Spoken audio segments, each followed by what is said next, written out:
Vietnam, known for its rich culture, stunning natural beauty, delicious cuisine, friendly locals, and vibrant cities. We're taking you on an incredible 55-day epic train adventure from the vibrant heart of Saigon to the soulful streets of Hanoi. Join us as we explore stunning landscapes, serene beaches, frenetic city streets, and ancient citadels. From the bustling streets of Saigon to the historic charm of Hanoi, this trip is filled with unforgettable moments. So sit back, relax, and enjoy the journey. Today we are traveling to Nha Trang on a train, and that train is just about to arrive. Nha Trang is about 250 kilometers from Van Thiet, which is about a 4-hour train ride. So as we're leaving the station, there are these big dragon fruit plantations. Stephanie said they look kind of like a cross between an aloe vera and a palm tree, and they're just all over the place. So I think we mentioned this in our last video that we think that this might be a big region where they grow dragon fruit. Simply because there are lots of dragon fruit plants here. I know it's like Captain Obvious, but we're just kind of interested in it because I've never seen a dragon fruit plant.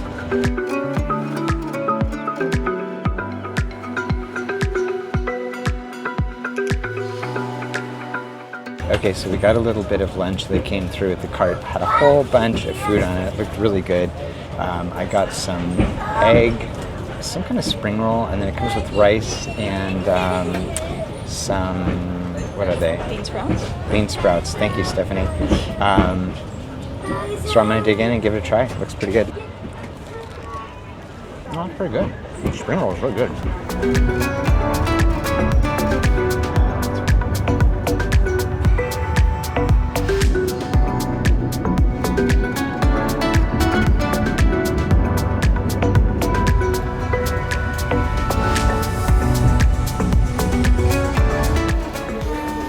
So we've arrived to a somewhat rainy Nha Trang, and we have hailed a Grab, so it seems like it's gonna not be too long.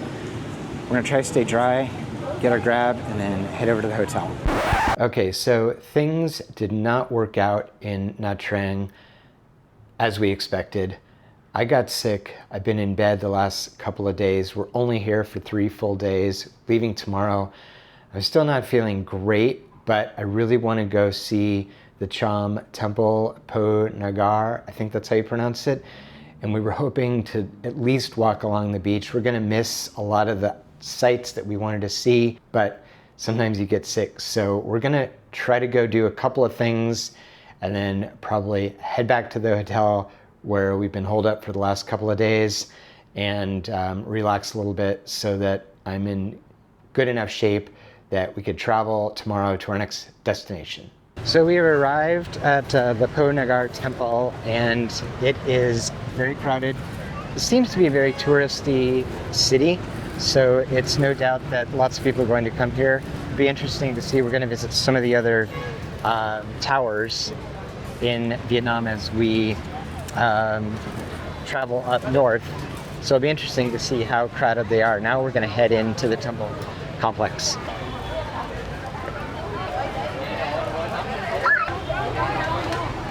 All right, so we've made it inside the temple complex. It is very crowded here.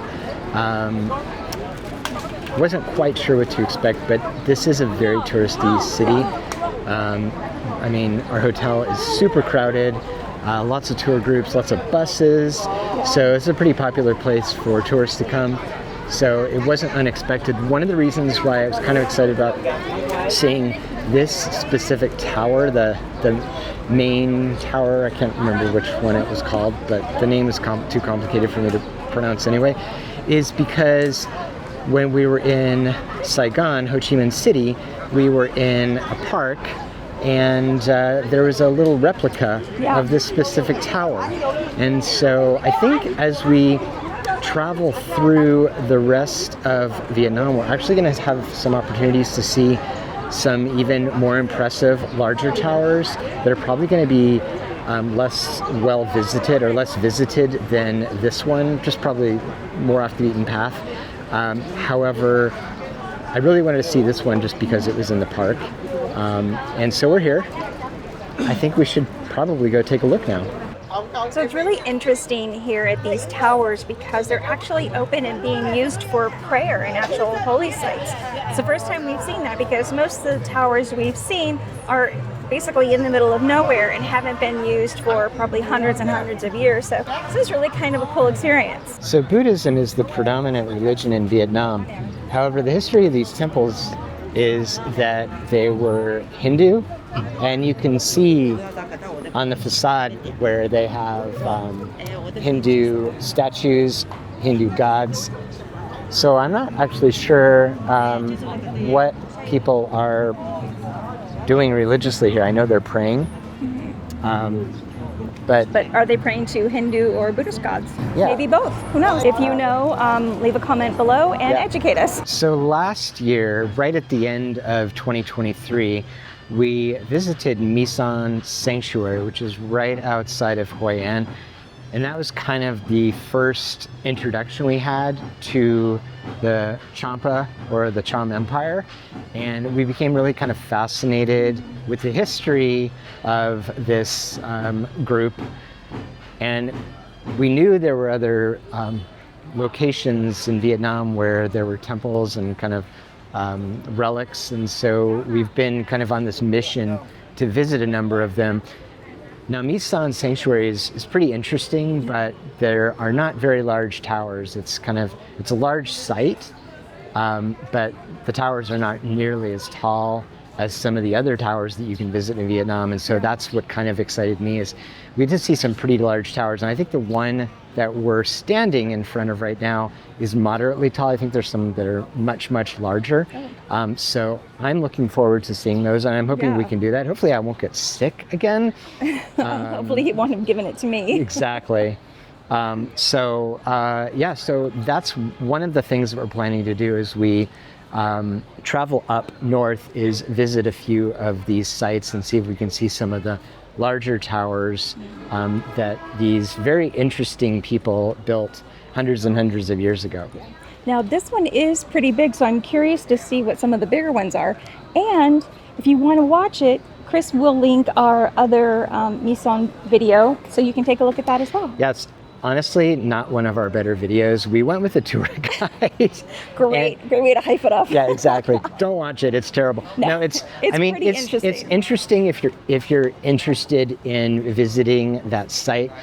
We took a tour, which I think was useful. Yeah, worth it but for us. We felt a little rushed, and I don't think we could document it as well as we would have liked. But also, had we not had a tour, I think we would have found it a little difficult to understand everything that we were seeing. So in hindsight, it was probably the right thing to do. It was just difficult to document it because we were moving around faster than we normally like when we're trying to document our travels.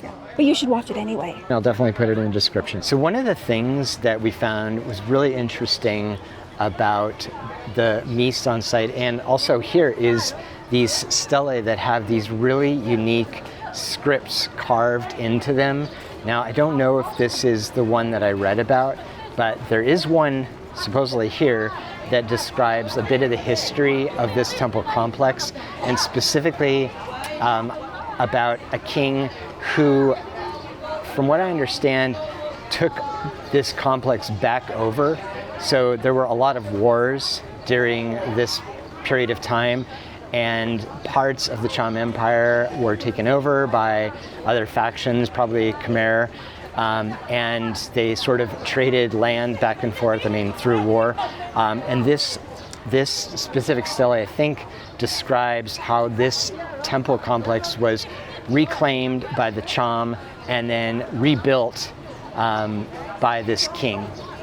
At least that's what I read online. Okay, it's pretty crazy, pretty crowded here. We are going to wrap things up and head over, take a look at the beach. Hopefully before it starts to rain. Before I forget, the entrance fee is 30,000 dong per person, which is not too bad. I think The grounds open at 6 a.m. So if you get here early, you probably have the place to yourselves. Since I wasn't feeling well, we slept in, ate breakfast, kind of leisurely made our way over here, which, as you can see, is probably not the best time to visit, but we still got something out of it. So we've made our way down to the beach, and we've been very lucky. The weather is behaving. There appears to be kilometers of beach, really, really nice beach. Yeah. Lots of people taking advantage of the warm water. Actually, I don't know if it's warm or not. We haven't tested it, but it appears to be.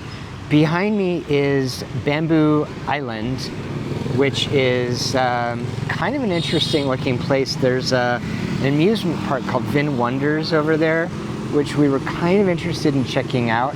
Looks very touristy, but they've got like a cable car system that goes across the strait and takes you to the island. And that looks pretty interesting. I don't think we're gonna have time to do that, just based on the fact that the last 2 days I've been sick. But there is a lot going on here. Yeah. A lot to see and a lot to do. So we're just gonna walk along the beach and see what else we can see here. So we're walking along here on the beach. There's a little like restaurant-y boardwalk area. And all of a sudden we hear this thunk and see in front of us this coconut actually fall from a tree and crack open on the ground. You don't really think about it when you're walking around that these coconut palms could actually be a little dangerous, but was a good reminder and a little shocking. So right here on the main beach, there's this really big tower behind me that the name translates to something like Incense Tower, if we're Googling it right. Now we're not sure if it's new or not, but it does look like it's closed right now, and there are some guys doing some wiring or something inside. So maybe when you're here, it'll be open and you can get some great views out to the sea. You'll have to let us know. So it's getting hot out here. I think we're gonna head back to the hotel and take a break because I'm feeling a little tired. Maybe we'll venture out a little bit later in the day. All right, so we're just about to wrap things up here in Nha Trang. Somewhat disappointing couple of days while I was sick in bed, but we tried to make up for it as best we could today. Went out, had a really nice dinner. It was a little bit too noisy to record audio, but enjoyed our dinner, and It was quite delicious. it was. Very interesting looking, at least Chris's was, but it was tasty. We got out to the beach, and obviously we saw the Cham Towers today, so that was kind of fun. And we got a little bit of night footage as well. The beach is really, really cool in the evening. Really lit up well. A lot of people out. So hopefully this was somewhat moderately entertaining for you. If it was, you can give us a thumbs up. If you really, really enjoyed it, you can consider subscribing. Join us next week. We are going to... Where are we going? Quy Nhon Via train. via train. Always a good time. About 4.5 hours from here. And we're pretty excited about that. A lot going on up there, and we're going to be there a little bit longer. So if I get sick, we'll have more time for me to recover. And we'll see you in the next one.